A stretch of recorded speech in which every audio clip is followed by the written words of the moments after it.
A paz de Cristo para todo mundo. Estamos hoje aqui para poder fazer mais uma devocional rapidinho. Nós vamos falar de Números 23, 20. É Balaão dizendo assim: eis que recebi mandado de abençoar, pois ele tem abençoado, e eu não posso revogar. Foi pedido para Balaão amaldiçoar lá o povo de Israel, e ele disse que recebeu a orientação de Deus para abençoar, porque quem abençoa é Deus e ele não podia fazer nada, né? É isso aí. A história de Balaão todo mundo conhece, é famosa, né? Balaão era um profeta um pouco diferente lá, né? Porque os reis conheciam, né? Todo mundo conhecia Balaão porque ele era um profeta que abençoava, mas também amaldiçoava, né?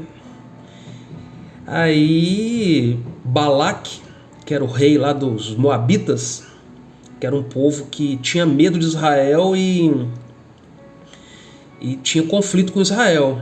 Então contrataram o Balaão para amaldiçoar Israel. Esquisito, né?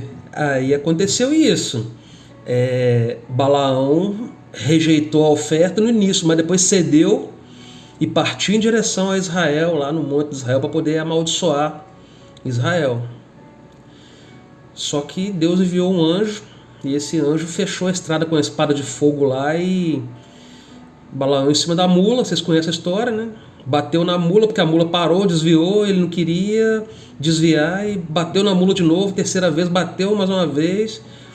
Aí a mula falou com ele lá umas palavras, porque tá me batendo, e aí Deus abriu os olhos de Balaão, ele viu lá o anjo, e o anjo falou com ele: ó, ainda bem que a mula te desviou, que você viesse na minha direção aqui, eu ia te matar e deixar a mula viva, né? E ó, outra coisa, não vai amaldiçoar Israel não, se você quiser você pode abençoar, amaldiçoar não pode não.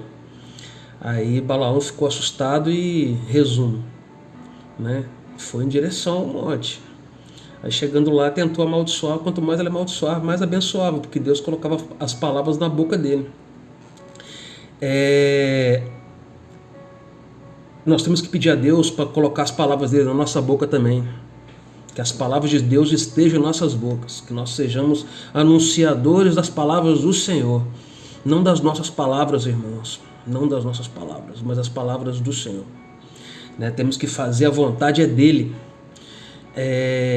mesmo que recompensas mundanas, mesmo que favores enchem os seus olhos, os nossos olhos, não podemos deixar que isso nos influencie e desviemos o nosso caráter, a nossa conduta, a nossa postura, nossos códigos morais e éticos, para poder fazer a vontade daqueles que querem a própria vontade e amaldiçoar o povo de Deus, ou amaldiçoar uma nação, quer que seja, né?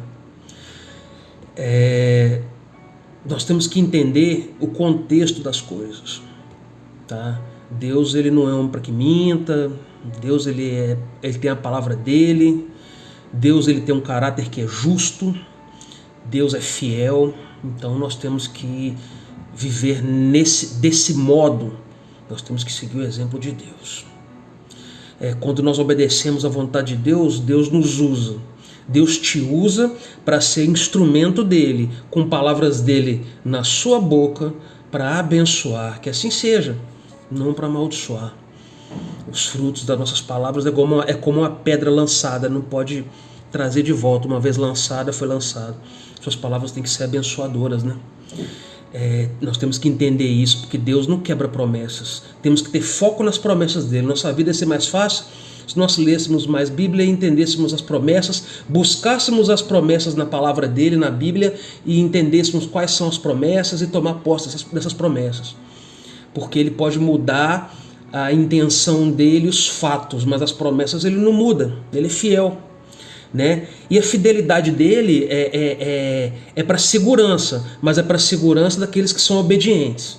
Aqueles que são desobedientes não tem segurança nenhuma com Deus, não. Não seja desobediente, seja obediente, porque você vai estar seguro em Deus. Em 2 Timóteo 2, lá no versículo 11, Paulo diz: fiel é esta palavra. Se já morremos com Ele, também viveremos com Ele. Se perseveramos, também com Ele vamos reinar. Se o negamos, Ele, por sua vez, nos negará também. Se somos infiéis, Ele permanecerá fiel mesmo assim. Pois de maneira nenhuma pode negar-se a si mesmo. A fidelidade de Deus é para a nossa segurança, dos fiéis, daqueles que são fiéis. Lá em Jeremias 18 também, diz que os planos de Deus são condicionais. Depende da condição que você está. Se você está numa condição ruim em relação a Deus, não tem segurança. Mas se você está em uma condição boa diante de Deus, as promessas dele são para você. Os planos dele são para você. Uma nação, por exemplo, que está sendo abençoada e volta para o pecado, Deus a destrói. Se uma nação está sendo destruída, mas se converte, Deus a livra da destruição. É simples assim. Deus é fiel e o caráter dele é justo. Ele é justo, e o caráter dele também, porque ele é fiel. Seja fiel também. Temos que confiar nele. A nossa fidelidade, a fidelidade dele tem que ser uma coisa só, porque ele é Pai. E temos que seguir a vontade dele, mesmo que isso signifique ir contra a vontade de outras pessoas, de outros líderes, das circunstâncias, dos medos, das vaidades, das dúvidas, ou da nossa própria vontade mesmo. Devemos confiar em Deus.